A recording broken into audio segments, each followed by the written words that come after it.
EAGLES, Eagles.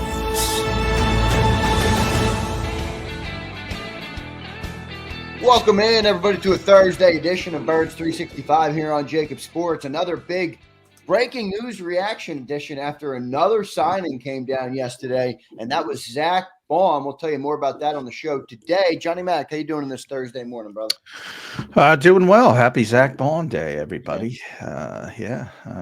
That was the priority. The priority is in the bag, so you don't have to worry about that one anymore. Pretty crazy, though, John. A linebacker getting big money from the Philadelphia Eagles. Some thought we would never see the day. And Howie Roseman, again, just doesn't allow himself to be put into a box. He liked the player, obviously. He felt like this guy was different, and he obviously was different all year long. But your thoughts, man? How got the deal done? Big money for a linebacker in Philly for maybe the first time since you started covering this football team. And I got to say, it feels good as an Eagles fan, but I think it's the right move for this team moving forward as well. Yeah, I mean, I'm not going to give Howie his flowers on that part of it. I know a lot of people are, but this guy played on the field. You couldn't deny it. And you talk about not paying a linebacker for all that time, not drafting a linebacker in the first round since Jerry Robinson, yada, yada, yada. In a lot of ways, it was a self-fulfilling prophecy that you never got a player like this at that particular position. Right. And then, everybody's talked about it from Howie to Zack Baun himself. This wasn't supposed to be that player. 1 year, $3.5 million, and he just hit. And sometimes it's better to be lucky than good. Now, after watching that season, you couldn't double down and say, oh, we're going to play Jeremiah Trotter Jr.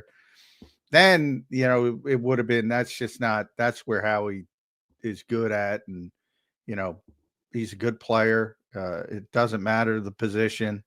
The philosophy is, if you have good players, pay good players and in the prime of their career. And that's where Zack Baun is. But I know a lot of people are going to focus on him finally paying a linebacker, him finally paying a running back. And where he deserves credit is not falling into, oh, Miles Sanders made the Pro Bowl. Oh, right. The DeAndre Swift made the Pro Bowl.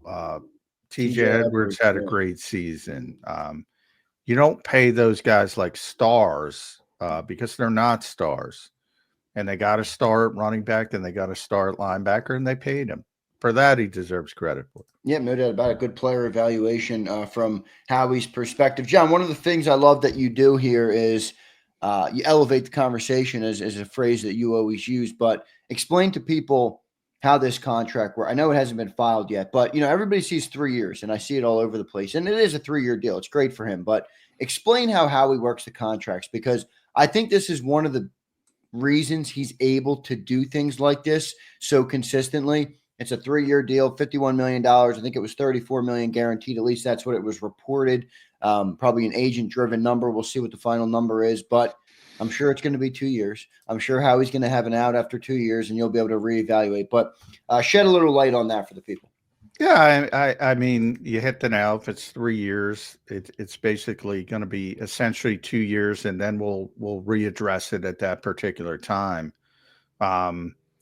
You saw it even earlier with Saquon Barkley earlier this week. He signed a 3-year deal. It was really 2 years, and we'll address it at that point.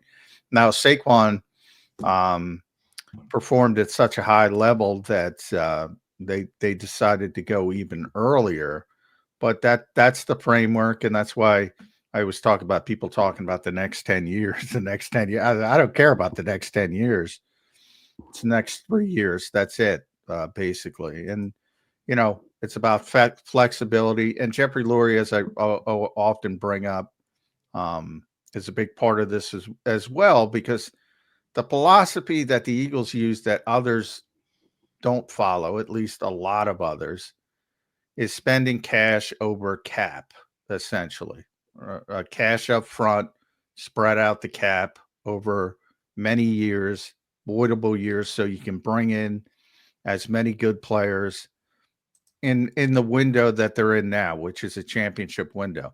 Now, sometimes they're not in that window and they go about it a little bit different, and they have to go about it a little bit different, but they're in that window. So it's basically about spending cash now and putting it on the credit card, for lack of a better term. And there's all these voidable years on the back end that can come into it. You'll see it. You've already seen it with Slay and Bradbury. It accelerates that dead money onto the second year when they split it up. So there's some risk involved, but they've been very good at evaluating players, and that's number one. Spending the cash, and you have to have an owner ready to do that and willing to do it, and having the financial heft to do it. And the Eagles do with Jeffrey Lurie. They seize early. That's again Saquon. I mean, nobody was thinking about Saquon. I wasn't thinking about Saquon. Nobody in the league is thinking about Saquon. Everybody else who had Saquon, if they had Saquon and they had that same year, which is not possible. It's not a vacuum. You're not going to have the same offensive line. We all know that. But the point is, everybody else would say, oh, we don't have to worry about Saquon until next year. Right. Everybody. And I'm saying 31 out of 32. They just don't think that way. And that's where the Eagles have this huge advantage. So instead of waiting and until next year, and who knows where the market is, but I do know the cap's going to be up $40 million by that point. So everything gets more expensive. So they're proactive to sign good players earlier than later. That's part of it. And they're creative. I mean, they're creative when it comes to creating cap space, which is one of the things that is tremendously over. You see the Dallas Cowboys. Nobody handles the cap worse than the Dallas Cowboys. Well, they created $50 million in space or whatever. Right. Like, everybody's so worried about space. Don't worry about it. It's very malleable. As long as you have an owner willing to take risk and willing to kick the can down the road, pay that cash now, which the Eagles do, it's a huge advantage. So that's part of it. And then obviously the biggest part of it all is player evaluation, drafting, signing good players, and nobody's going to hit 100%. Think of it as a baseball batting average. Maybe you have to be a little bit better than that, but you're going to get a lot of stuff wrong. Whether it's draft picks, whether it's free agent signings. You've seen it in the past with all the players you dislike, the Philadelphia fans dislike, the Ragers, the Barnetts, the Dillards. It's not an exact science. You're dealing with human beings. Bryce Huff, they gave Bryce Huff the same contract they gave Zack Baun last year, which tells you the edge rusher market versus the off-ball linebacker market. But you're not going to hit on everything, but the Eagles are very good when it comes, and have been very good, especially over the past 3 or 4 years when it comes to evaluating players. John, what's this mean for the makeup of the defense for next year? It already seems to be coming together. Obviously, still some work to do. Obviously, have the draft in front of us, and Howie, in one of his first offseason comments, said, it's not over at free agency. It's not over at the draft. It's not over until really the trade deadline next year. But this thing's already shaping up pretty good this offseason for the Philadelphia Eagles. I kind of viewed this also as, maybe a deal for Vic Fangio, right? You gave him a bunch of bottom-of-the-barrel guys last year. Oh, let's be real. Zack Baun was not supposed to be this. And he delivered you. He took those ingredients and delivered you the best defense we've had maybe ever in Philly, the number one overall defense in the NFL. Here you go. Vic, here's your linebacker back on a big deal. I view it like that. How do you see that? Yeah, I mean, to this point, it's like when we're talking about Miles the other week, I said the human mind's an interesting thing. I'm like, nothing has happened that wasn't supposed to happen. Saquon wasn't going anywhere. Saquon was under contract. Right. He was going to be part of this team. Zack Baun, we tried to hand as much as we could, was the top priority of the team. He wasn't going anywhere. This is all part of the plan. Nothing has happened that wasn't supposed to happen. Now, if they sign Milton Williams if they sign Mekhi Becton. We'll see what happens with Slay. That was part of the plan, but can they get him back?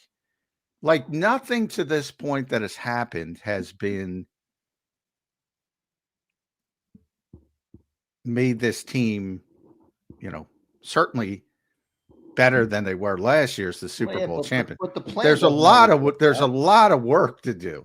Yeah. There's a lot of work to do, and these were not two of the tougher. You didn't even have to address Saquon; they just did. With Zach, obviously, you had to address him, but that was the number one, and he wanted to be here. They wanted him here. They're fair. I couldn't envision a way where Zack Baun wasn't going to be here, because why is he going to, if he can make 19 million somewhere else with, I don't know, the New England Patriots? If you're Zack Baun and you just went through what you went through in New Orleans and you're going to go to one of the worst teams in football, you're going to be cut in 2 years and you're going to have a nice chunk of change in the bank. But he's got a nice chunk of change in the bank with a really good team. So I never felt that they were in danger of losing Zack Baun. Now everybody else, look, I think they can get Becton done. I think they can get Isaiah Rodgers done. Those guys, I still think Milton's going to be really difficult. I still think Josh Sweat's going to be really difficult. So the human mind's an interesting thing. But well, I mean, John, you know this. The plan doesn't always go, man. The plan isn't. That's why Howie's so good at his contingency plans. And I think it was. Yeah, but we haven't hit the contingency. I know. When we hit the contingency, I'll let you know. I know that, but I'm just saying, because it doesn't always hit, it felt. I think it was fair for people to wonder, will this team pay a linebacker, or better yet, will a dumbass team give him $22 million and it would be too hard for him to turn down? I think that was always a possibility. So until this deal got done, I think people had their reservations, obviously. Well, yeah, and that's why it wasn't only me. I'm not trying. It was everybody else. I mean, you could see across whoever you like to follow, they were all saying the same thing. They were all saying the same thing for a reason. I said a couple times on this show, I don't think he's getting to free agency. Now, you always leave the door open, little 5%, because, of the player and there are a lot of players that are going to go for every quarter and every dime they can get, but I never got the feeling that Zach was one of them. I always put him in that category, with Mekhi's in that category as well. Isaiah's in that category as well, who's got a lot of loyalty to the Eagles and the opportunity that he gave them.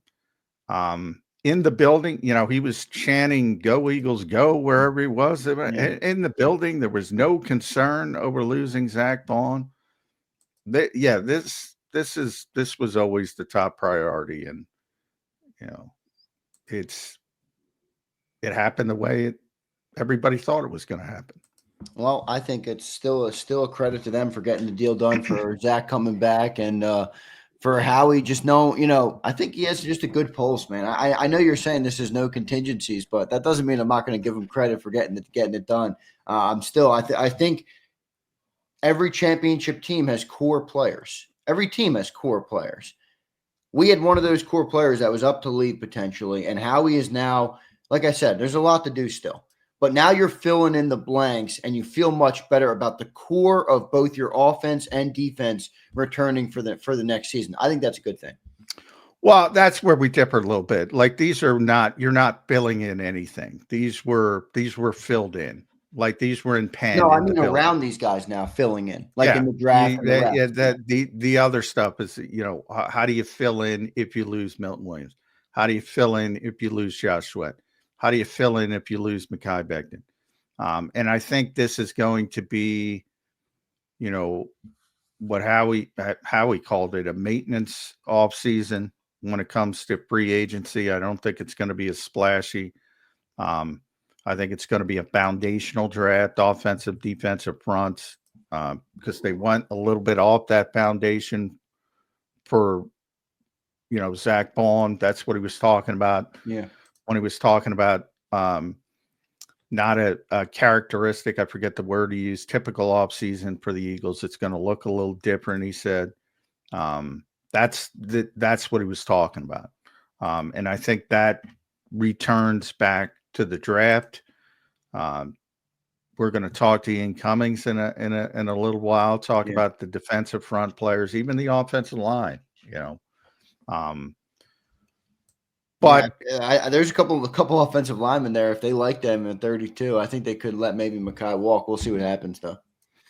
Well, it's difficult because you have to make the Mekhi decision before the draft. Right. So that's it. Everything's fluid. It's like I've often said the NFL should actually do the draft before free agency. I think that would make more sense from a team building philosophy. But that's a big whopper of a change. People don't like change. And John, the way this sucker's set up, man, they're getting views all through the offseason. They're not changing that anytime. Just from building team, I think it would be easier if you could have the draft first and then fill in from there in free agency. I think it would be easier but nobody, you can make an argument. It makes it, teams like the Eagles who have better strategies, it gives them a bigger advantage doing it this way. So I think it helps the Eagles. But overall, I think just from a general roster building philosophy, you'd like to draft the players you get and then see, all right, we didn't get this guy. We wanted this guy. We didn't get that. Now we got to fill this in.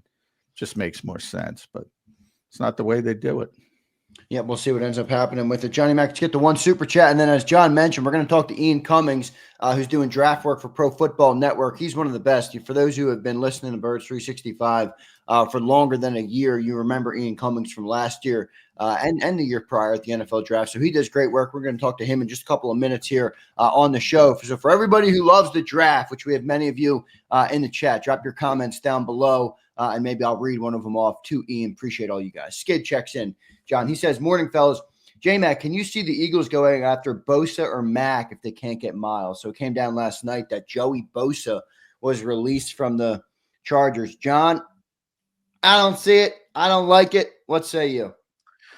Yeah, it's kind of interesting. I mean, it doesn't count against the comp pick formula. Now, I still think he's going to get too much money from but he's been, early in his career, I'd say, yeah, why not? But he hasn't been healthy for a while.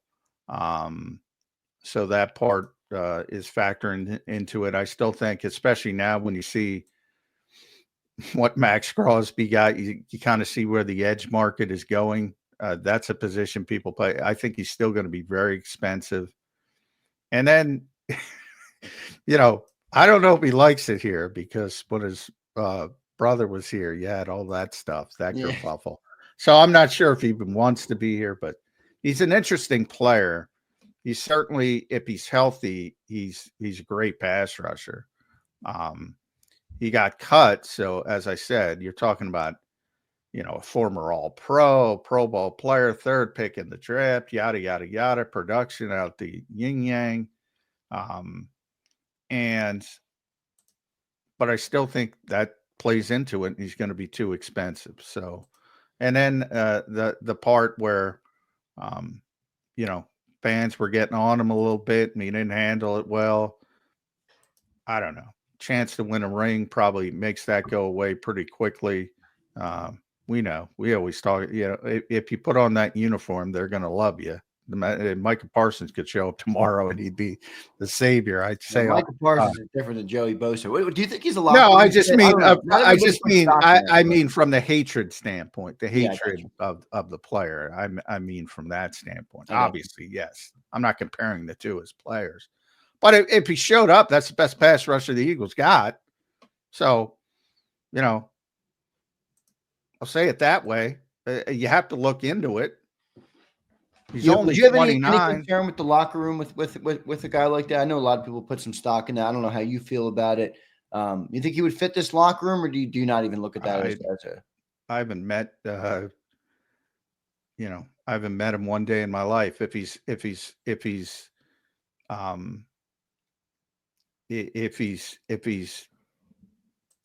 I don't see why it wouldn't fit in. I don't know. There's like something. I think there's a perception about the guy. I don't know him either, obviously, but I think there is a perception. Is there something that I don't know about? No, I don't think so. I think people just view him as a snooty dude. I think people associate like MAGA. Well, that's what I'm saying. I mean, yeah. I don't know. You know how the world is. I mean, there's a lot of.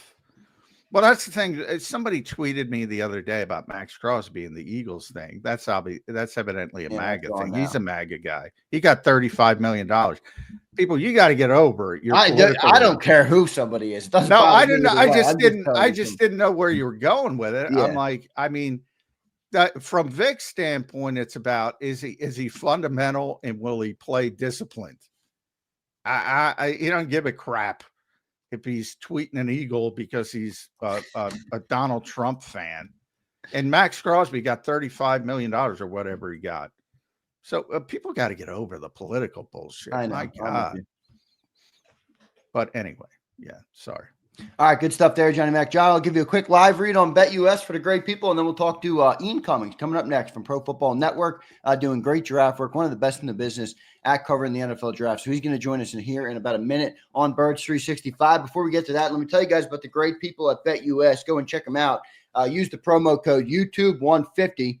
You get 150% sign-up bonus on your very first deposit. You get 125% on your second and third deposit, all up to $2,000. So deposit less and bet with more at BetUS. Go to betus.com.pa. You got March Madness coming up right around the corner. You got the Eagles futures. Who's taking an Eagles future for next year after some of these moves? We'll see who does that. Big thanks to BetUS for sponsoring the show today. Go and check them out at betus.com.pa, and a big thanks to them for sponsoring the show.